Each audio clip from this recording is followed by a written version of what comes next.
അവിടെ വെച്ച് എല്ലാം പറഞ്ഞു തീർത്ത് സന്തോഷമായിട്ടല്ലേ താൻ ബൈക്കിൽ കയറിയത്? തന്നെ ജംഗ്ഷനിൽ ഡ്രോപ്പ് ചെയ്യുമ്പോഴും സന്തോഷത്തോടെ കൈവീശി കാണിച്ചല്ലേ എന്നെ യാത്രയാക്കിയത്. എന്നിട്ടിപ്പോ മൂഷിക സ്ത്രീ വീണ്ടും മൂഷിക സ്ത്രീയായോ? എന്നാലും വിശാൽ സാറ് അത്രമാത്രം അവളോട് കൊഞ്ചിക്കൊഴയേണ്ടായിരുന്നു. ഞാൻ അവളോടെ എന്ത് കൊഞ്ചിക്കൊഴഞ്ഞു എന്നാ താൻ പറയുന്നത്?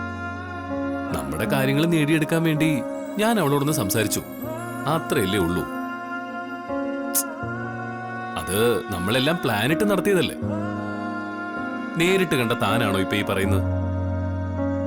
സാറിന് ഓർമ്മയുണ്ടോ അന്ന് പടിക്കെട്ടിൽ നിന്ന് വീണ അവളെ സാറ് വീഴാതെ പിടിച്ചതും ബാലൻസ് തെറ്റി അവളോടൊപ്പം നിലത്ത് വീണതും? അതൊന്നും ഞാൻ മറന്നിട്ടില്ല. അതങ്ങനെ മറക്കാൻ പറ്റുമോ? അന്ന് നിലത്ത് വീഴാൻ പോയപ്പോ കിട്ടിയ അവസരം മുതലാക്കി അവള് സാറിന്റെ നെഞ്ചത്ത് ഉമ്മ വച്ച ആളാ. താൻ അതൊക്കെ വിടടോ.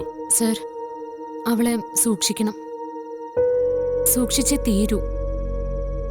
വിനയെ മയക്കിയെടുത്ത പോലെ അവള് സാറിനെ മയക്കിയെടുക്കാൻ നോക്കും.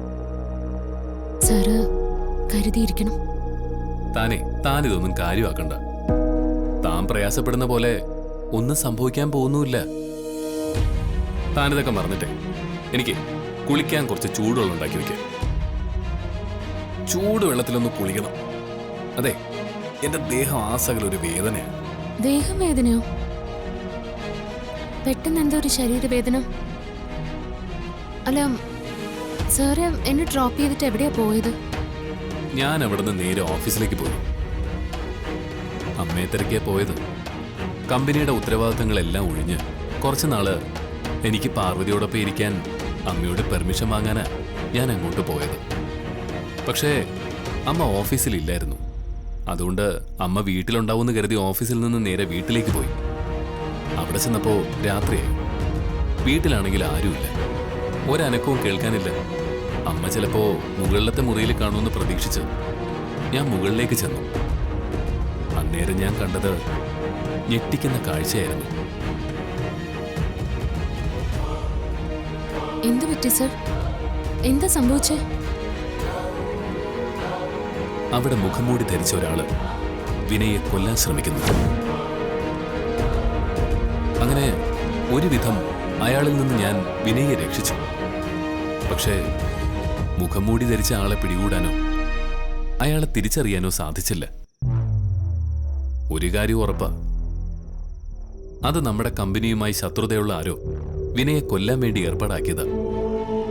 മദ്യവ്യവസായം കൂടി തുടങ്ങിയതോടെ ശത്രുക്കളിപ്പോ അധികമായിട്ടുണ്ടല്ലോ. എന്തായാലും വിനയ രക്ഷപ്പെട്ടല്ലോ, അത് തന്നെ മഹാഭാഗ്യം. കൃത്യസമയത്ത് സാറിനെ എവിടെ എത്തിച്ചത് ദൈവം തന്നെയായിരിക്കും.